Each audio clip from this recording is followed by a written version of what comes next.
बिस्मिल्लाहिर्रहमानिर्रहीम। अस्सलाम वालेकुम। प्यारे दोस्तों, यूक्रेन पर रूसी हमले के एक हफ्ते से ज़ायद अरसे के दौरान सैकड़ों अफराद की हलाकत और ज़ख्मी होने के बावजूद यूक्रेनी शहरियों के हौसले पस्त नहीं हुए और हर कोई अपनी मुताबिक इस जंग में हिस्सा डाल रहा है, जिसमें ख़वातीन भी सबसे पहले नंबर पर मौजूद हैं। अब देखें कि मगरबी यूक्रेन के शहरियों की ख़वातीन आजकल कैमोफ्लेज जाल बनाने में मसरूफ़ हैं, जिसका मकसद रूस के ख़िलाफ़ लड़ाई में अपने मुल्क के फ़ौजियों को महफूज रखना है।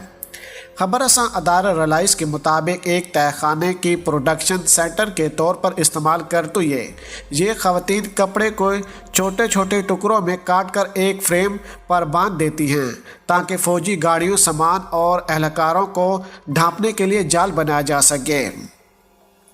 इसके अलावा आपको ये भी बताते चलें कि यूक्रेन के बहुत से ऐसे शहरी हैं जिन्होंने बंदूकें उठा ली हैं और अपने फ़ौजियों के साथ मिलकर रूस का मुकाबला कर रहे हैं।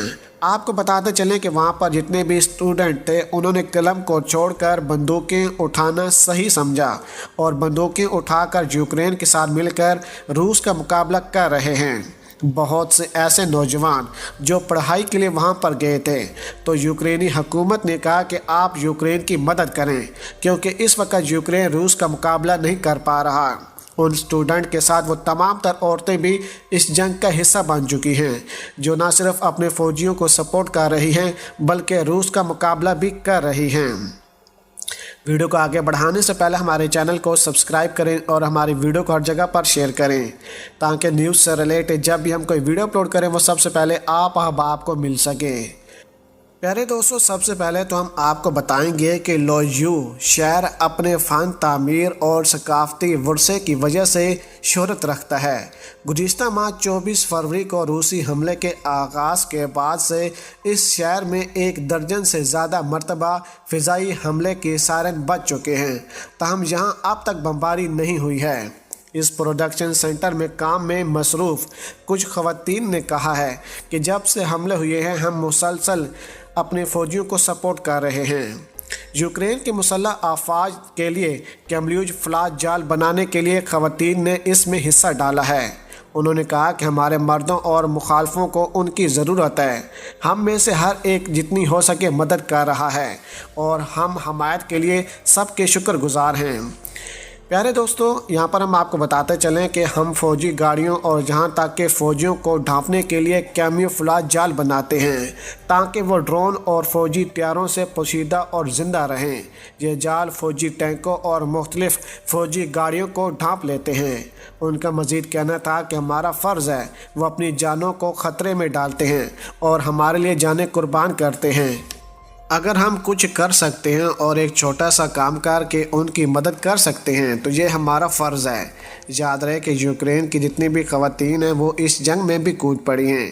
कुछ ख़वातीन ने बंदूकें उठाकर अपनी फ़ौज के साथ मिलकर रूस का मुकाबला कर रही हैं। प्यारे दोस्तों, इसके अलावा आपको बताते चलें कि बहुत से ऐसे स्टूडेंट हैं जो इस जंग का हिस्सा बन चुके हैं और अपनी वीडियो बनाकर सोशल मीडिया पर शेयर कर रहे हैं। यूक्रेन के सदर ने भी कहा है कि जब तक वो इस जंग को जीत नहीं सकते, वो ये इलाका नहीं छोड़ेंगे। प्यारे दोस्तों, इसी वजह से जो यूक्रेनी सदर हैं वो अपनी आवाम के साथ मिलकर रूस के ख़िलाफ़ जंग लड़ रहे हैं। पूरी दुनिया जानती है कि यूक्रेन बहुत ही छोटा मुल्क है रूस के आगे, जो कभी भी रूस का मुकाबला नहीं कर पाएगा। इसके अलावा आपको बताते चलें कि यूक्रेन पर रूस के हमले के बाअस जर्मनी तक गैस पाइपलाइन के मंसूबे नॉर्थ स्ट्रीम 2 की मंजूरी की अमल रोक दी गई है, जिसके बाद यूरोप में गैस की कीमतों में इजाफा हुआ है। रूस यूक्रेन जंग शुरू होने के बाद से ही आलमी सतह पर तेल की कीमतों में भी तेज़ी से इजाफा हुआ है। यूरोपीय यूनियन में शामिल ममालिक की तेल की दरआमदात का 1/4 हिस्सा यानी कि 25%, जबकि गैस की दरआमदात के लगभग 50% रूस से आता है। इन अदाद शुमार को सामने रखते हुए इन खदशात का इज़हार किया जा रहा है कि आलमी ताकतों की जानिब से रूस के ख़िलाफ़ उठाए गए इक़दाम के जवाब में रूस अपने गैस और तेल की दुनिया को सप्लाई महदूद कर सकता है।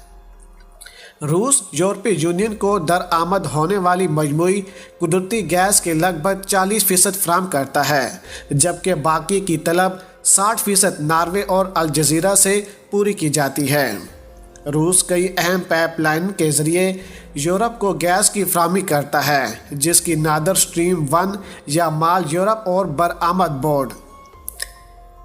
پیارے دوستو، روس اور دیگر ممالک سے یورپی یونین آنے والی گیس کو علاقائی ذخیرہ کرنے والے مراکز میں جمع کیا جاتا ہے اور پھر پورے بر اعظم یورپ میں پہنچایا جاتا ہے۔ جرمنی کی طرف سے گیس پائپ لائن منصوبے نادر سٹریم 2 کی منظوری کے عمل کو روکے جانے کے بعد روس نے تنبیہ کی ہے کہ اس اقدام سے یورپ بھر میں گیس کی قیمتیں درامائی حد تک بڑھ جائیں گی۔ یاد رہے کہ 21 فروری 2022 کے بعد سے یورپ میں گیس کی قیمت میں لگ بھگ 40% تک اضافہ ہو چکا ہے۔ یہاں پر ہم آپ کو بتاتے چلیں کہ روس برطانیہ کو درآمد ہونے والی گیس کا صرف 5% تک فراہم کرتا ہے۔ اس لیے کہا جا سکتا ہے کہ برطانیہ دیگر یورپی ممالک کی نسبت روسی درآمدات پر کم انحصار کرتا ہے، مگر چنانچہ یورپ کے دیگر ممالک میں موجودہ صورتحال کی وجہ سے گیس سپلائی کی قلت ہے۔ اسی وجہ سے برطانیہ میں بھی گیس کی قیمتیں نمایاں طور پر بڑھ رہی ہیں۔ اگر مجموعی طور پر بات کی جائے تو گزشتہ 2 برسوں میں یورپ کو روسی گیس کی برآمدات کم ہو رہی ہیں۔ فروری 2020 کے مقابلے میں رواں برس فروری میں یہ درآمدات 32% تک کم ہیں۔ پیارے دوستو، یہ قیاس آرائیاں کی جا رہی ہیں کہ یورپی ممالک روس کی جانب سے یوکرین پر حملے کے رد عمل میں روس سے تیل کی درآمدات کم کر دیں گے، مگر ایسا کرنے سے تیل کی قیمتیں جو پہلے ہی بلند سطح پر ہیں مزید تیزی سے بڑھیں گی۔ زیادہ مہنگا تیل ہونے کا مطلب ہے کہ پٹرول کی قیمتوں میں اضافہ، اور پٹرول کی قیمتوں میں اضافے کا مطلب پیداواری لاگت میں اضافہ ہوگا، جس کی وجہ سے بہت سی دوسری اشیاء کی قیمتیں بھی بڑھ جائیں گی۔ یاد رہے کہ پہلے ہی تیل کی قیمتیں سن 2014 کے بعد سے پہلی بار $100 فی بیرل سے زیادہ ہو گئی ہیں۔ گیس انفراسٹرکچر یورپ کے اعداد و شمار کے مطابق فی الحال یورپ میں گیس ذخیرہ کرنے کی گنجائش سے 30% تک کمی ہے، یعنی مزید 30% گیس ذخیرہ کی جا سکتی ہے، مگر سپلائی میں کمی کے باعث ایسا ممکن نہیں ہو پا رہا۔ تاہم سال کے اس وقت میں عموماً گیس کا ذخیرہ گنجائش سے کم ہی ہوتا ہے۔ اس میں اضافہ موسم بہار اور گرمیوں کے مہینوں میں ہو جاتا ہے۔ پیارے دوست، اگر آج کی ویڈیو آپ کو ہماری پسند آئی ہو تو ویڈیو کو لائک کر دیں، شیئر کر دیں اور اپنی قیمتی رائے سے ہمیں ضرور آگاہ کیجیے گا۔ پاکستان زندہ باد۔